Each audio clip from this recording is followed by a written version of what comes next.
empezar a grabar. Profe, ¿Qué pasó? ¿Quién pero habla? ¿hasta qué hora tenemos para enviarlo? Pues tenía que haber sido el fin de semana, ¿no?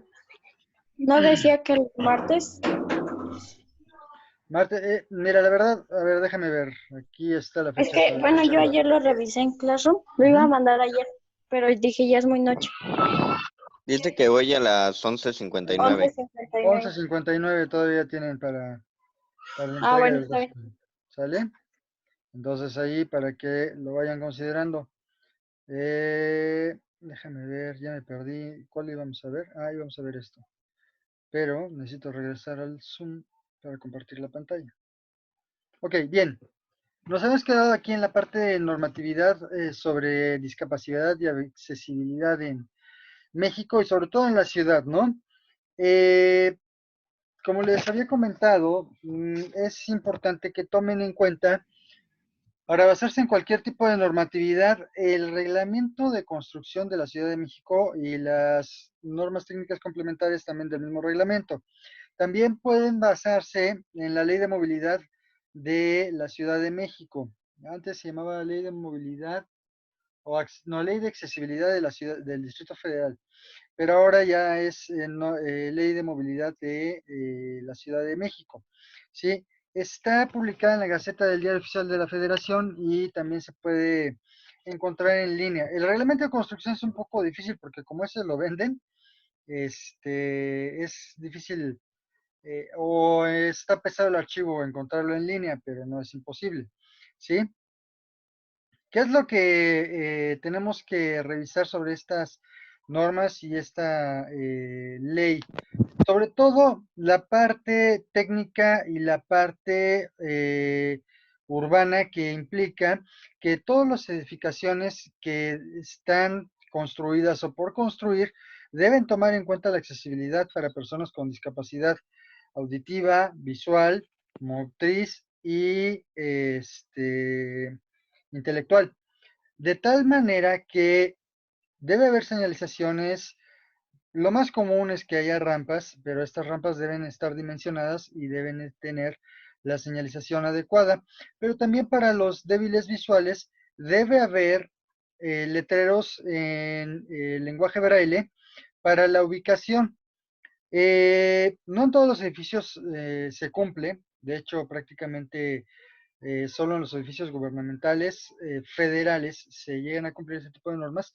También debe haber canaletas en el piso para la guía de el apoyo de bastón para este tipo de personas.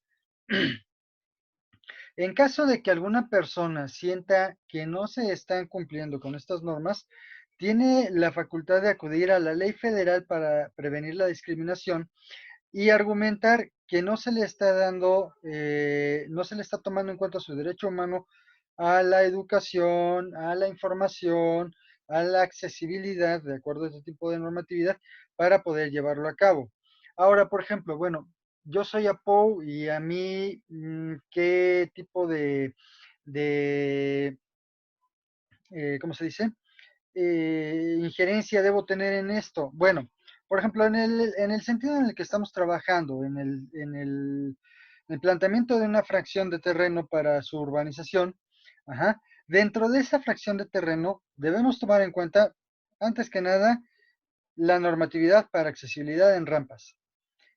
Después, los cajones de estacionamiento para personas con discapacidad. Después, la normatividad y accesibilidad para personas con debilidad visual. En la entrada y prácticamente en cada esquina o en cada poste debe haber una placa que guíe y que identifique las direcciones de la distribución en lenguaje braille. Por ejemplo, en la calle, la gente con discapacidad visual prácticamente al salir en la calle están totalmente desprotegidos. Hace un par de semanas, perdón, hace un par de meses, todavía antes de la contingencia, eh, iba caminando para llevar a mi hija a la escuela y justo en la esquina vi a una persona que estaba detenida con una gorra y lentes. Entonces me detuve y le pregunté si quería cruzar. ¿sí? Unos lentes de botella, no eran lentes negros. Me dijo que sí. Cruzamos la calle y hay una cámara del sistema de vigilancia del Estado de México. Me dijo, acércame a la cámara. Ahí en la cámara está la placa. Ya se ubicó dónde estaba, en qué calle. Bueno, de todos modos, yo le dije, oye, pues estás entre la calle tal y tal. Dice, sí, pero voy para tal calle. No sé qué te contiene la placa, pero él ya se supo ubicar y tomó dirección hacia donde pretendía ir. Yo no lo acompañé porque iba en otra dirección, solamente le crucé la calle y regresé. Entonces, parece mentira, pero algo tan sencillo como cruzar una calle para para las personas con debilidad visual, ajá, no es posible. Entonces, deben Luego ni tomar en es tan cuenta, fácil, profe. no, no es tan fácil, ¿no? Simplemente los semáforos, en fin. Claro, falta mucho por trabajar y falta mucho por incluirlos dentro de este tipo de todo, pero en la ley ya existe. Las personas podrían fácilmente demandarla a la municipalidad por no darles las herramientas para la ubicación de las calles en su lenguaje, ¿cierto? Ahora de nuevo, por ejemplo, en la escuela, no tenemos, que yo sepa, personas con discapacidad visual, no hay ciegos, pero tampoco hay los señalamientos para que una persona con discapacidad visual se pueda integrar en la universidad. No tanto que se integre a las clases, sino que se pueda mover en el campus, ¿no? O en la unidad. Cómo puedes ir a servicios escolares, cómo puedes llegar a la cafetería, dónde están los baños, etcétera, ¿no? Ese tipo de cuestiones. En los baños de planta baja del edificio donde estamos, que son los baños de hombres, no hay no hay un excusado ¿cómo se llama? Para discapacitados, ¿no? En el de las chicas que está en el edificio principal, pues obviamente no sé si se encuentra un baño para discapacitados, pero obviamente los baños para discapacitados tienen un ancho mayor, cuentan con las agarraderas para subir y bajar, bueno, más bien para sentarse.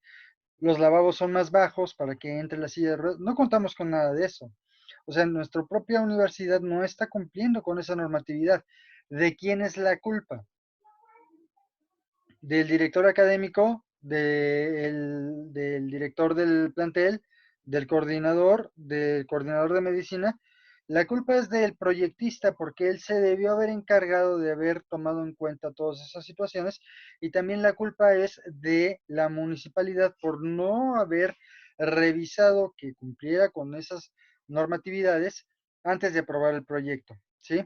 Porque, digo, a lo mejor cuando es un proyecto particular es menos estricto el asunto, porque pues obviamente es particular, no, a ver, pero para un proyecto estatal como la universidad o gubernamental, sí se debe tomar en cuenta minuciosamente ese tipo de cosas, pero ahí es donde entra también la preparación y la capacitación de las personas que están aprobando los proyectos en la municipalidad, ¿sí? Muchas veces los encargados de este tipo de situaciones no son personas tituladas, a veces ni siquiera son personas relacionadas con arquitectura, ingeniería, urbanismo o APOU, ¿no? Salvo el director, que generalmente sí es un arquitecto o un ingeniero, generalmente, porque ese era el caso hace un par de años aquí en Texcoco, era una maestra la encargada de la Oficina de Desarrollo Urbano. Entonces, en ese tipo de cuestiones es donde se va dando cuenta, uno, la importancia de conocer la legislación y la normatividad, ¿sí? Ahora, hay una norma oficial mexicana, la NOM 233 SSA 2003, ajá, que establece los requisitos arquitectónicos para facilitar el acceso al tránsito, uso y permanencia de personas con discapacidad en establecimientos de atención médica, ¿sí? Porque no solamente son los edificios de uso común, en los propios hospitales, cómo se van a mover, cómo se van a trasladar y transportar este tipo de personas dentro del hospital y sobre todo para ya sea que llegan por una consulta o que por un accidente tengan que dejar el hospital en una situación de discapacidad. Esta norma oficial mexicana les voy a pedir que la busquen. La repito, la NOM 233 SSA 2003, que la busquen y me hagan un comentario dentro del resumen de esta semana referente a esa norma, cuáles son el contenido y alcance de la misma. ¿Sí? También, se me fue lo que iba a decir, ¿no? Ahora también tenemos un manual de normas técnicas de accesibilidad para el espacio público. Este manual es de la Ciudad de México. Lo pueden encontrar en línea en la página de la Secretaría de Movilidad de la ciudad. Y ahí establece también cómo aproximarse o cómo acercarse a este tipo de diseño para las personas con discapacidad y con movilidad limitada. ¿Sí? Hay personas, más bien, hay normatividad para los sanitarios, hay normatividad para edificaciones, tanto en circulaciones horizontales como verticales, hay normatividad para el espacio público, ¿sí? Que también se deja de lado, ¿no? Este tipo de cuestiones. Simplemente las bahías de acceso, de ascenso y descenso, el transporte público que debería tener también una bahía para la accesibilidad, cómo sube una persona, perdón, cómo sube una persona con muletas a un autobús, cómo sube una persona con silla de ruedas, obviamente está condenada a no usarlo, salvo algunas líneas de Metrobús, sí cuentan con el elevador para silla de ruedas, ¿sí? Pero en realidad estamos todavía muy lejos de una integración real para este tipo de personas, ¿de acuerdo? Ahora, el IMSS también tiene la norma de accesibilidad para personas con discapacidad. Este sí, no, yo lo he buscado, pero no lo he encontrado en línea. Está en la biblioteca de la UNAM. La verdad no he revisado si lo tienen en línea. También está, bueno, estaba en la biblioteca de la Universidad de Chapingo, curiosamente, ahí lo tenían. Alguna vez hicimos el pedido para la biblioteca, pero creo que no lo han integrado.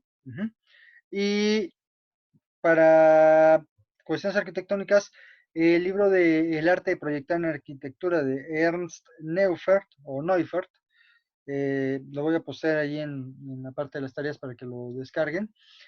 De hecho, el otro día posteé, no fue con ustedes, lo posteé en otra clase, lo voy a postear para que lo descarguen desde Mega, lo pueden descargar en PDF, si tienen una cuenta en Mega. Está un poco pesado, pero sí lo pueden descargar. Ahí también, aparte de toda la normatividad arquitectónica, viene una sección de accesibilidad para personas con discapacidad. Entonces ahí también lo pueden checar a ver. Ahora, ¿cuáles son los porcentajes de este tipo de usuarios? ¿Sí? Tenemos sorprendentemente que el 43% de los discapacitados son discapacitados visuales, ¿sí? El 17% son discapacitados auditivos, el 12% son discapacitados intelectuales, ajá, el 9% con parálisis y el 29% con alguna discapacidad física. Fíjense qué curioso. La mayor discapacidad es a la que menos se le ha puesto atención en este tipo de situaciones. ¿Por qué? Porque obviamente las rampas, los accesos, las bahías son para las personas con discapacidad motriz, pero los que tienen discapacidad visual no están integrados del todo dentro de lo que uno como urbanista estaría pudiendo aportar, ¿sí? Digo, no es que uno tenga que aprender lenguaje braille y estar escribiéndole las notas a cada una de estas personas, porque incluso no todas las personas con discapacidad visual pueden tener la capacidad de leer el lenguaje braille, ¿sí? También ahí se ha reducido mucho la brecha de este tipo de capacitación o de este tipo de enseñanza. Sin embargo, sí es posible poner en cada banqueta el carril para la guía del bastón, pintarlo de color amarillo y hacer las cebras de detención en cada banqueta. Eso se puede hacer y la verdad, ninguno de los urbanistas o de los arquitectos, a veces nos detenemos a pensar en este grupo vulnerable porque como no somos parte de él, no estamos inmersos en su problemática. Eso es una cuestión importante que deben tomar en cuenta ustedes, ¿no? Ahora, ¿cuáles son las afectaciones por las barreras de accesibilidad? ¿Sí? Este tipo de personas se afectan primero en su recorrido cotidiano, ¿no? Las estaciones del metro no tienen accesibilidad. Aquí en la imagen ustedes pueden apreciar correctamente cómo están apoyando a una persona con silla de ruedas para poder bajar las estaciones del metro, las escaleras de las estaciones del metro. Alguna vez, cuando estudiaba en el Politécnico, llegábamos a la estación Indios Verdes, bueno, yo llegaba a la estación Indios Verdes en la mañana, un poco antes de las 6, y entrábamos para abordar el metro y dirigirnos hacia el Politécnico. Increíble porque, pues a esa hora tan temprano ya va saturado el transporte público y una sola vez recuerdo haber visto a una persona en muletas, ¿sí? Y gritando y diciendo un montón de groserías porque obviamente todo el mundo va inmerso en sus problemas y nadie se detenía a apoyarlo o a darle su espacio, ni siquiera apoyarlo porque dices, bueno, pues yo por qué tengo que ayudarlo o qué, no, no, o sea, simplemente darle un espacio. Estaba entre empujones y aventones para bajar y fue la única vez que recuerdo haber visto a una persona entrar a esa hora. Ya después cuando entré a la metropolitana, pues bueno, mi ruta era distinta y me movía en ruta 100. Bueno, ya me acabo de delatar la edad, ¿verdad? Me movía en ¿cómo se llama? En transporte metropolitano. Los Ujú. guajoloteros. Los guajos, no, eran los RTP que ahora le llaman, ¿no? Porque pues ya no tenía que usar el metro para llegar a la universidad, era otra ruta. Y tampoco, solamente una vez me tocó ver a una persona en silla de ruedas, fue una persona mayor, llevaba a sus acompañantes y entre ellos, primero lo subieron y después subieron la silla de ruedas, ¿no? Una persona subió aparte de la silla de ruedas y de nuevo el camión venía abarrotado y no había dónde se sentara, ¿no? Todos íbamos parados, terminó sentando en el suelo, en lo que se desocupaba un lugar y ya después lo pudieron apoyar, ¿sí? Pero ese tipo de barreras son prácticamente parte del diseño urbano, ¿sí? O sea, los urbanistas son o somos los culpables de las limitaciones de accesibilidad de este tipo de personas, ¿no? Las barreras arquitectónicas y urbanas son las más fáciles de sanear. ¿Cómo? Bueno, tomando en cuenta que por lo menos un 3% de la población es usuaria de este tipo de sistemas. Entonces, tomar en cuenta eso. Ahora últimamente he visto que en el metro se han incorporado elevadores, se han incorporado rampas, pero en algunas estaciones, no en todas, ¿no? Yo quiero ver que una persona en silla de ruedas llegue a la estación Camarones. No sé si alguna vez alguno de ustedes ha viajado por la línea 7, me parece que es, y ha bajado en la estación Camarones, que es de las más profundas de la ciudad. Me parece que son 4 escaleras eléctricas de más o menos, creo que 6 metros de altura, las que hay que subir para, perdón, para usar la estación Camarones. Entonces, una persona con discapacidad, ¿cómo se mueve allí? ¿Sí? Eso es culpa de las personas que proyectaron ese tipo de cosas, y no tanto de que hagas el metro superficial, sino que no les estás dando la opción de moverse en ese tipo de sistemas, ¿sí? Y cerca de la estación Camarones hay una clínica del Seguro Social, paradójicamente, ¿sí? Entonces ese tipo de cuestiones es lo que hay que ver. Ahora, por ejemplo, aquí en la diapositiva también vemos cómo gente con muletas están subiendo y bajando escaleras. Las escaleras para las personas con muletas también tienen una disposición en la normatividad. Deben tener una huella mínima de 45 centímetros y un peralte máximo de 16 centímetros. Si se proyectaran todo ese tipo de espacios de esa manera, estaría perfecto. ¿Cuál es el espacio que sí está proyectado para este tipo de personas y que está garantizando la accesibilidad? La estación de autobuses Tapo. No sé si cuando salen del metro, cruzan el túnel de acceso y entran a una escalera que tiene los escalones más o menos como de 1,20, 1,50. Tienes que dar 2 pasos. Bueno, los que somos de estatura promedia sí brincamos una por una, pero los más pequeños tienen que dar como 2 o 3 pasos para subir esos escalones y son de un peralte muy bajito. Yo cuando voy a Tapo o cuando me toca viajar o me tocaba viajar en autobús, prefería irme por la rampa, porque también hay una rampa con la pendiente adecuada. Ajá. Yo prefería caminar por la rampa porque para mí era más cómodo que estar subiendo los escalones, pero los escalones no están proyectados para nosotros que tenemos pleno uso de nuestra movilidad, están proyectados para las personas con discapacidad. ¿Por qué?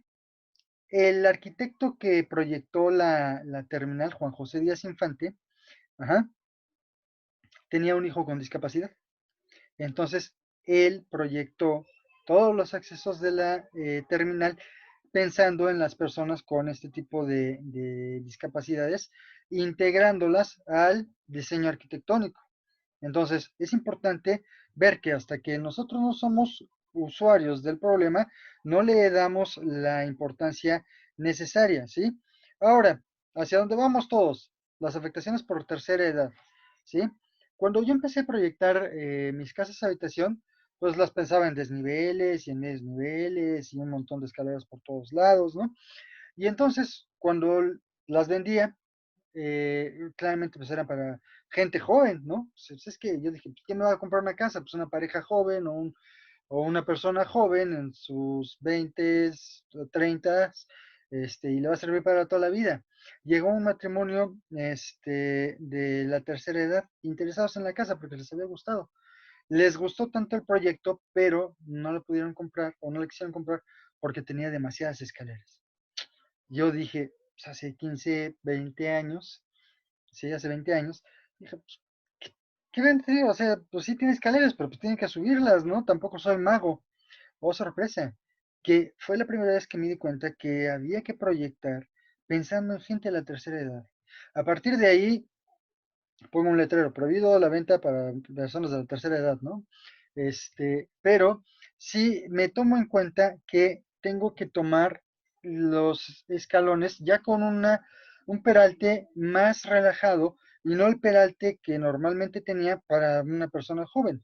Una persona de tercera edad necesita puertas más anchas, escalones más peraltados, también escalones con mayor huella, necesita mayor iluminación, un montón de cosas que con el tiempo uno se va viendo. Ahora, en los espacios públicos, esto se toma en cuenta no todas las veces, ¿sí? A veces llegamos a edificios federales o edificios estatales con un montón de escaleras en la entrada, ajá, y un montón de escaleras dentro del propio edificio, haciendo más difícil en los propios hospitales, ¿sí? Se toma en cuenta ese tipo de cuestiones. Hace un par de, hace un par de años, mi suegra es una persona, pues no tan mayor, tendría unos 65 años, 66 años. Ajá, tuvo un problema en la rodilla y fuimos al hospital, etcétera, y regresamos. Mi cuñado también es arquitecto y él proyectó su casa, una casa muy bonita, ¿sí? Pero resulta que no podía subir la escalera. No puede subir la escalera y es un solo tiro de escalera, pero los escalones están volados y mi suegra tiene vértigo. Entonces, no podía subir primero por el peralte y luego por los escalones volados, ¿no? Entonces, fue un que tuve que cargar a mi suegra para subir la escalera, llevarla a su recámara que pudiera descansar y se recuperara ya en el transcurso de los días, pudo empezar a subir y bajar la escalera de su propia casa. Entonces, a partir de ahí se tuvo que hacer una modificación para adecuarla, porque es una persona de la tercera edad y la casa se tuvo que adecuar a ella. Entonces, Eso también hay que tomarlo en cuenta. No solamente es discapacidad por accidente, por nacimiento, discapacidad de motricidad, sino también discapacidad por edad, ¿sí? Ahora, ¿cuáles son las barreras arquitectónicas? ¿Sí? Las barreras arquitectónicas, primero son las que están en el espacio urbano, en el espacio público. Pueden ser vías, banquetas, andadores, calles, ¿sí? Y las que están dentro del espacio público, en el interior de los edificios, ¿no? También las que están en el transporte y las barreras arquitectónicas de comunicación para la emisión y recepción de mensajes, lo que les comentaba, ¿sí? Donde una persona con discapacidad auditiva puede ubicar en qué lugar está, cómo puede comunicarse. Sí, no es que tampoco vas a poner lenguaje de señas ni nada, pero sí debe haber espacios y debe haber elementos en los que ellos puedan comunicarse, ¿no? Aquí, esta es una escalera que hicieron los de Chimalhuacán, ¿no? Los de Apou Chimalhuacán, ¿sí? Dice, bueno, pues ya le puse la rampa, hay que se suba. Obviamente esta rampa no sirve, no es funcional, ¿sí? Para bajar, pues a todo dar, ¿no? Además avientas aquí a tu tío que te va a dejar la herencia por la rampa y ya te haces rico. Pero para subir, es imposible subirla en una silla de ruedas. ¿Por qué? Porque tiene la misma inclinación que una escalera. Ajá, lo que les decía, aquí está la foto, miren. Este muchacho que está intentando subir en la estación del Metro La Paz, no hay elementos para que ellos puedan ubicarse, ¿no? Subir al transporte público. Esto es una barrera de comunicación. ¿Ya lo vieron? Y también es una barrera arquitectónica. ¿Por qué? Porque no está planeado que una persona en silla de ruedas pueda llegar a la ventanilla de un banco y hacer un trámite. Y luego se ponen las cajeras a decir que solamente una persona por trámite si el titular es el que está en silla de ruedas. Ujú.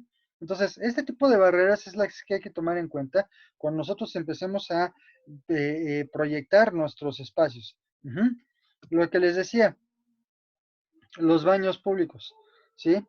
En la propia universidad no hay. Los lavabos, ¿sí? Son muy altos y no hay espacio para que pueda entrar una silla de ruedas. En algunas plazas comerciales el otro día fuimos bueno, hace ya unos meses antes de la pandemia, fuimos con mi hijo, perdón, con mi hija, y me dice, oye papá, los baños están bien raros porque hay lavabos para niños. Le digo, no, no es que son lavabos para niños, es para personas con silla de ruedas, ¿no? Porque son más bajitos, ¿sí? Y los inodoros que deben tener un espacio de 1,50 por 1,50 para que se pueda mover y distribuir en la silla de ruedas y tenga las agarraderas para poderse impulsar y levantar en el caso de usar los WCs, ¿sí? Los espacios de descanso simplemente tampoco están pensados para este tipo de personas, ¿no? A veces están sobre una plataforma para poder escalar. ¿Cuáles son algunos tipos de soluciones? ¿Sí? Soluciones mecánicas o soluciones adaptadas. ¿Sí? Lo que les decía, la ubicación en lenguaje braille, como vimos, es la mayor cantidad, el mayor porcentaje de personas con discapacidad. Los canales dentro de las aceras que sirvan de guía para los bastones, ¿sí? Los canales dentro de las estaciones, las rampas para los autobuses, para subir y bajar con silla de ruedas, y las rampas para subir y bajar a los autobuses foráneos. Ese tipo de soluciones son las que nos tocan. Ahora, ¿qué nos toca a nosotros como POUs o como urbanistas? Claramente que este tipo de soluciones no sean improvisadas, que estén integradas en el proyecto, que este tipo de soluciones estén. Claramente yo no voy a fabricarlo, pero sí debo colocar una simbología en mi poste que indique que en el poste, en cada esquina, debe integrar una señalización para la ubicación de personas con debilidad visual. Yo puedo proyectar y puedo dibujar en mis planos en todas las banquetas un carril o varios carriles para el movimiento y transporte de personas con debilidad visual. Que esto es más efectivo que esto, porque de nuevo, no todas las personas son capaces de leer el lenguaje braille, ¿sí?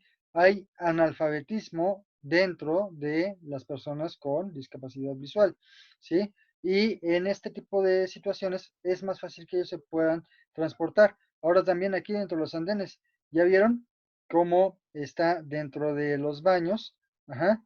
Primero señalado que es para discapacidad y aquí están los paneles también para que ellos puedan leer sus indicaciones, ¿no? ¿Cuáles? Las ventanillas, y aquí está la ventana para recibir a las ventanillas de este tipo de personas, ¿no? Ahora, siempre se prioriza el acceso sobre lo que es inaccesible. O sea, como este tipo de personas y no se le da espacio o una rampa para el movimiento de las personas con discapacidad. ¿Sí? Esta revista, si ustedes tienen la oportunidad de leerla, la publica la Facultad de Arquitectura de la UNAM, se llama Repentina. Y también hay un par de artículos que se han escrito sobre integración y capacidad. Ahora, ¿cuál es uno de los limitantes? Que vean, tenemos que subir 2, 4, 6 escalones y una rampa de más de 8 metros para subir esos mismos 6 escalones. La dificultad aquí es el desarrollo de las rampas, pero está en función del propio desarrollo que va a tener la inclinación para que puedan tener acceso a las personas con discapacidad. Esto es importante tomarlo en cuenta, ¿sí? Ahora, hay escaleras híbridas, creo que ya se las había comentado, ¿no? Que dentro del mismo escalón, vean cómo aquí se va integrando la rampa, ¿ya la vieron? Cómo se va integrando la rampa. Y entonces, dentro de un mismo espacio, integramos. Esa es una posible solución. Otra posible solución es un elevador para silla de ruedas, ¿sí? Es una solución mecánica y un poco más cara, pero también es posible. Otro tipo de soluciones, también rampas más anchas para la integración peatonal, tanto como para la integración de movilidad.